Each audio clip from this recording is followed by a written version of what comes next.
Bom dia, boa tarde, boa noite, estudante. Vamos conversar hoje, nessa segunda semana do quarto volume do Plano de Estudo Tutorado de Minas Gerais, sobre a história da tabela periódica. Mas não deixe de ver também o conteúdo do PET, aqui eu dei uma simplificada só para a gente ser um pouco mais direto no vídeo, beleza? Vamos lá. Então, o século XIX ele teve um intenso desenvolvimento tecnológico e industrial com toda a parte histórica que aconteceu, né? E por conta desse desenvolvimento industrial e tecnológico, foram descobertos por volta de 17 elementos. Sendo que antes disso, 18 séculos antes disso, a gente só tinha descoberto 33 elementos, isolado, descoberto 33 elementos. Então a gente descobriu mais da metade do que a gente tinha antes. Então foi um século que teve esse boom de descobrimento, esse boom de pesquisas contra os elementos químicos. E esse ritmo acentuado de descobertas para os próprios cientistas, né, foi necessário ter um local, um meio de agrupá-los, de deixá-los em um só. E esse boom de descobrimento, né, de busca pelos próprios cientistas pelos elementos químicos, foi necessário então um meio de agrupá-los de forma que fizesse sentido com suas propriedades, porque eles começaram a perceber que alguns elementos químicos diferentes possuíam propriedades parecidas. Então eles começaram a tentar fazer esse agrupamento, essa catalogação. E aí o primeiro que a gente vai ver hoje foi o Dobereiner, que fez a teoria das tríades. E a ideia dele, o maior mérito que ele teve foi tentar agrupar segundo um critério lógico, não apenas com as propriedades desses elementos, mas de uma forma lógica. Então ele reuniu grupos constituídos de 3 elementos, por isso as tríades, e relacionando as suas massas e propriedades. Como que ele relacionava as massas? A massa do átomo era uma tríade, certo? A massa do átomo mediano seria a média das massas do primeiro, do mais leve, com o mais pesado. Então seria a massa do que possui menor massa com a massa do que possui maior massa dividido por 2. Essa seria a massa do elemento do meio dessa tríade. Ele propôs, se não me engano, algumas tríades, ele não conseguiu fazer isso para todos os elementos, mas ele conseguiu algumas tríades que faziam sentido e realmente continuaram nessa história, né? É complicado ler o nome de cientistas de outros países, né? Mas eu acho que seria o Chancorta. O parafuso telúrico dele. O que ele fez então? Ele colocou os elementos em ordem crescente de massa atômica. Só que ele não fez isso em uma linha reta, ele fez isso em uma espiral. E por isso que se assemelha então à ideia de um parafuso, né? A ideia de espiral sendo sempre descendo, né, ou subindo. Então ele colocou numa ordem crescente. Isso foi em 1862. E a cada volta do parafuso, alguns elementos tinham diferença aproximadamente de 16 unidades de massa. Eles eram verticalmente alinhados, mais ou menos 16, tá? Foi o primeiro a perceber as propriedades comuns a cada 7 elementos. Esse número é um pouco importante, tá bom? E aí, esse é uma representação então do ato do parafuso telúrico de Charcot. Então ali a gente tem, por exemplo, o lítio, o sódio e o potássio em uma mesma linha, sendo que ele colocou esses elementos em espiral. O berílio, o magnésio e o cálcio, o bório e o alumínio. Isso foi também seguiu para as próximas catalogações. E aí essas massas, né, do lítio para o sódio, do sódio para o potássio, seriam mais ou menos teriam aproximadamente 16 unidades de massa ali. Então Newlands, um novo cientista, ele propôs a lei das oitavas, né?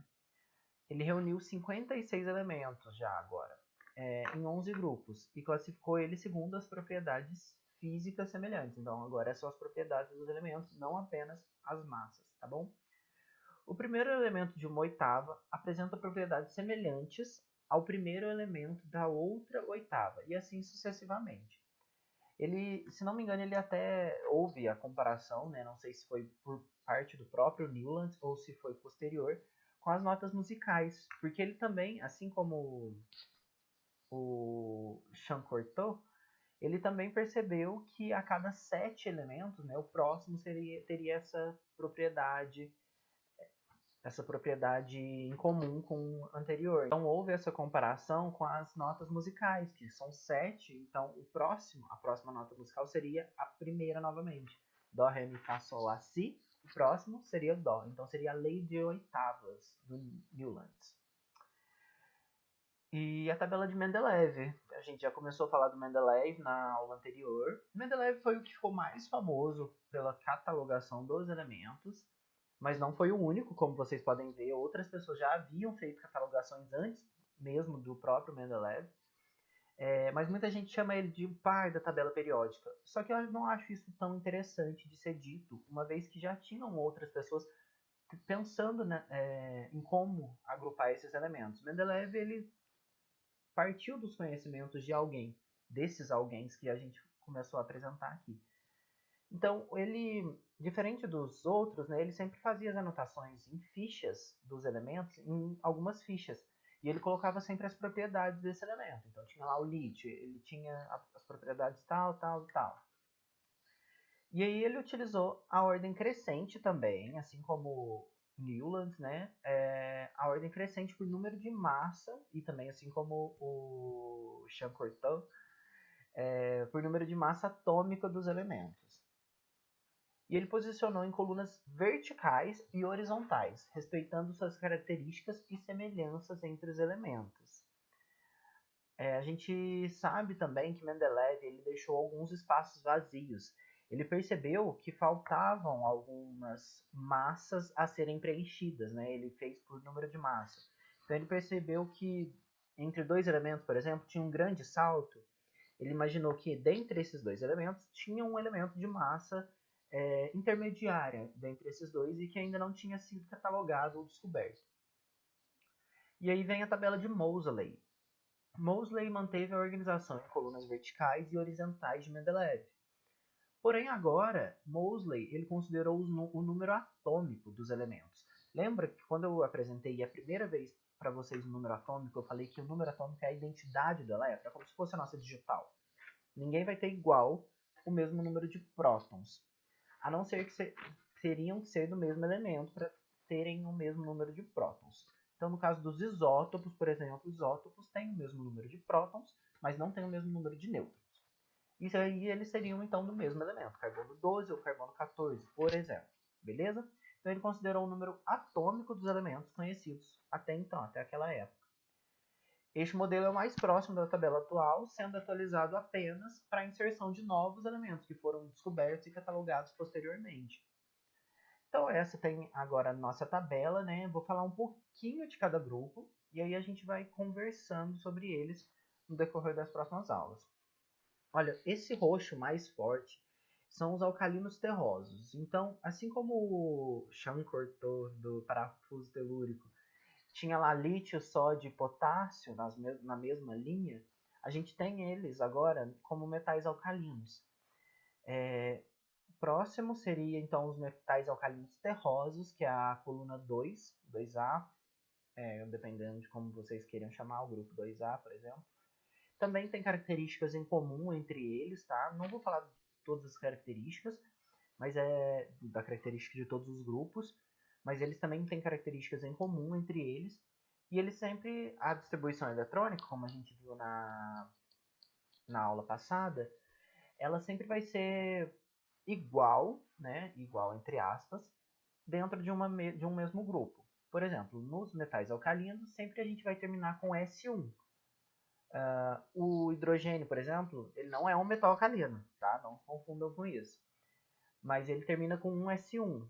O lítio, 2S1. O sódio, 3S1. O potássio, 4S1. Rubídio, 5S1. E assim sucessivamente. Na família 2A, a gente vai ter os que terminam em S2, tá bom? Vamos para o próximo grupo agora, os metais de transição. Os metais de transição aí estão amarelo, né? Como eu estou colocando as cores nas próprias palavras. Os metais de transição eles estão amarelos. E os metais de transição são aqueles que terminam em D. D1, D2, D3, D4, D5, D6, D7, D8, D9 ou D10. Esses são os metais de transição que a gente tem na tabela periódica. E os metais de transição, então, eles ficam na transição entre os metais alcalinos e alcalinos terrosos, né? E ali os semimetais, os ametais. Temos agora um grupo muito especial que é o hidrogênio. Ele tem características tão únicas, tão particulares, que ele é considerado um grupo à parte. Ele não se junta em nenhum outro grupo. Em vermelho a gente tem os semimetais. Os semimetais, eles é uma diferenciação, né? Eles não têm características muito próximas nem dos ametais, que estão em verde, a gente vai falar sobre eles, nem dos metais de transição. Então eles têm características mistas desses dois grupos, assim, em alguns casos, tá bom? Os ametais ou não metais, que seriam então realmente não metais, né? Eles têm características bem comuns entre eles, tá? Vamos falar agora dos gases nobres em azul. Os gases nobres têm esse nome por não conseguirem, né, não fazerem nenhum tipo de reação em condições normais de temperatura e pressão. Então, assim, no nosso meio aqui, se a gente tiver um gás nobre, a gente não vai ter ele reagindo com outros elementos. Ele só por si só basta. E a distribuição eletrônica dele sempre termina em algum grupo, em algum nível de energia terminado em 8. Isso é importante de lembrar. Então, por exemplo, o hélio é a única exceção. Ele termina em 1s2. Depois disso, se vocês forem ver, o neônio ele termina com 2s2 e 2p6, então o grupo 2 vai ter 8 elétrons. O argônio também vai terminar só com 8 elétrons ao final, só que no 3s2, 3p6. E assim sucessivamente, tá bom? Eles não se misturam, quer dizer, eles se misturam, mas eles não reagem com outros elementos. Hoje em dia a gente já sabe que alguns gases nobres eles reagem sim com outros elementos formando alguns compostos. Por exemplo, o fluoreto de xenônio. Mas essas condições para que aconteça a formação desse composto são muito específicas. Então é bem comum a gente ouvir que gases nobres não fazem nenhum tipo de reação. Agora em laranja eu coloquei aí os lantanídeos e os actinídeos. Esses grupos eles vão ser o grupo, né, que vai terminar a distribuição eletrônica sempre nos grupos F. Então F1, F2, F3. Entre eles a gente tem o urânio, que tem decaimento, né, que é um elemento radiativo. E aí a gente vai conhecendo um pouquinho dos elementos, um pouquinho da tabela periódica, como ela funciona nas próximas aulas, tá bom? Para finalizar, trouxe uma frase de uma professora minha que ficou muito marcado para mim. Não sei se exatamente é isso, dessa forma que ela falou, mas é a forma como eu lembro. Então, muito obrigado, Juliana. Tá bom? A frase foi a seguinte: poucas vezes a humanidade conseguiu compilar tanto conhecimento em tão pouco espaço. Ela estava falando sobre a tabela periódica, que a gente estava conversando sobre isso, e ela falou que a tabela periódica ela tem uma quantidade muito grande de informações. Cada um dos elementos já tem diversas informações dentre eles e a forma como eles estão distribuídos também traz informações muito importantes para nós. Então, é muito conhecimento em um pequeno espaço, né? Ela ainda completou assim, em uma folha A4 a gente consegue ter uma tabela periódica. Então, é realmente bastante conhecimento para tão pouco espaço. Juliana Furlani, minha grande professora. Se você gostou, deixe seu like, deixe nos comentários alguma dúvida que possa ter ficado, quem sabe eu não posso te ajudar. Até a próxima aula e tchau!